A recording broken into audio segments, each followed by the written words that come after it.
Hello everyone and welcome to Mountain Lake Journal. I'm Tom Halleck. This week, the pollution problem in the Adirondacks.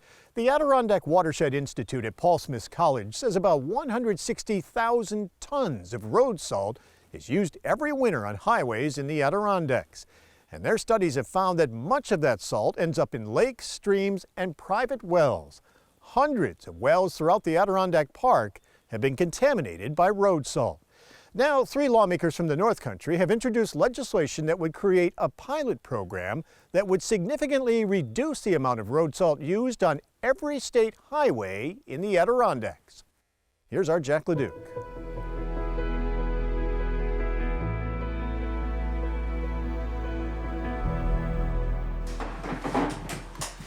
Each week, hundreds of gallons of fresh water are delivered to the Chris Plumidor family to keep them hydrated and healthy.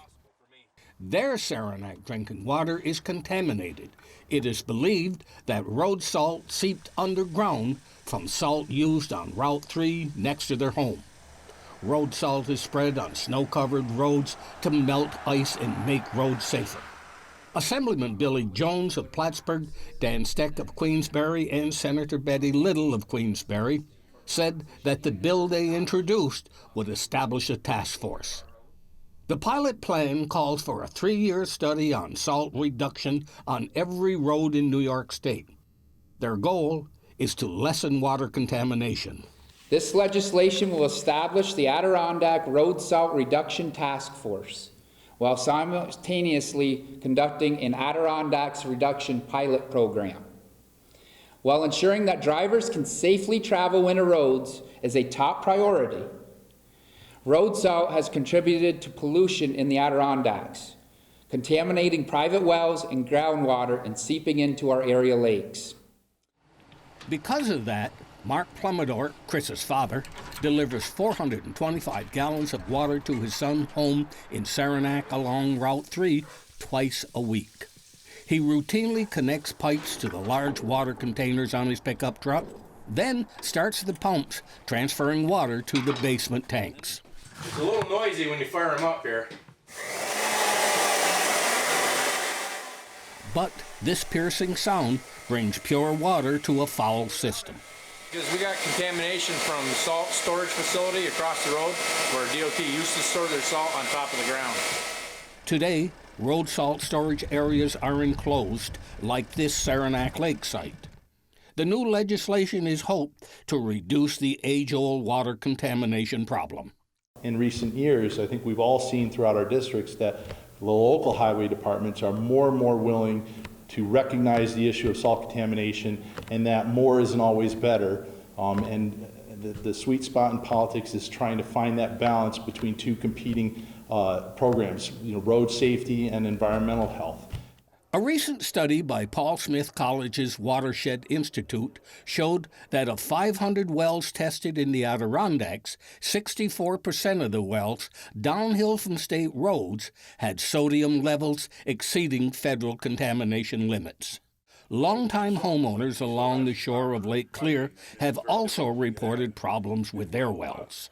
We moved in 1987 and we're drinking the water, but gradually over the next few years we noticed it was salty, and we began to be concerned. And we contacted the DOT office in Watertown and asked them to take a sample. And they did, and they reported back to us that it was naturally occurring. Yes, they did. Now, that hadn't been a problem with the previous owners.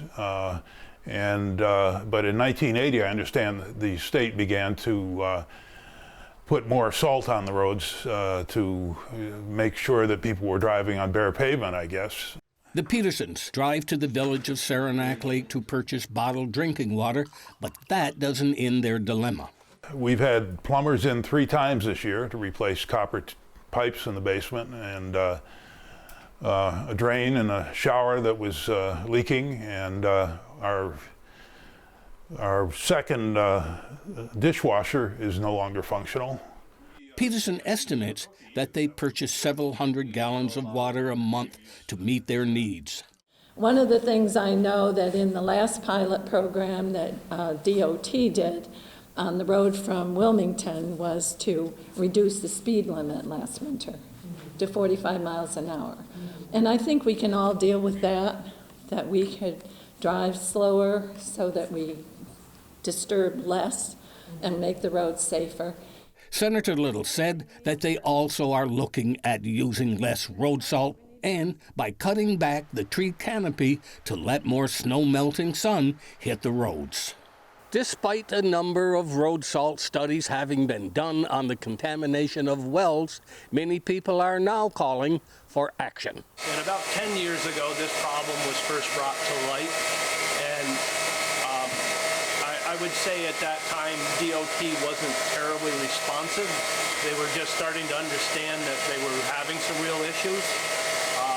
But with Mark's case here with his son, in the last 3 years, they've really stepped up to the plate and they're trying to find solutions. They're trying to work with Mark on this. Delaney said that some homes are not reporting salt contamination. Owners fear it will only lower the value of their homes, resulting in a financial loss to them when sold. Mark Plumidor said that the water in his son's new home is undrinkable. It was just horrible. It was the most bitter taste that you could imagine. You would spit it out as soon as the water hit your mouth. The Department of Transportation is drilling a new well for the Plumidors. Although they are pleased to see this happen, they wait to see if it will mean salt-free drinking water for them. For Mountain Lake Journal, I'm Jack LeDuc in the town of Saranac.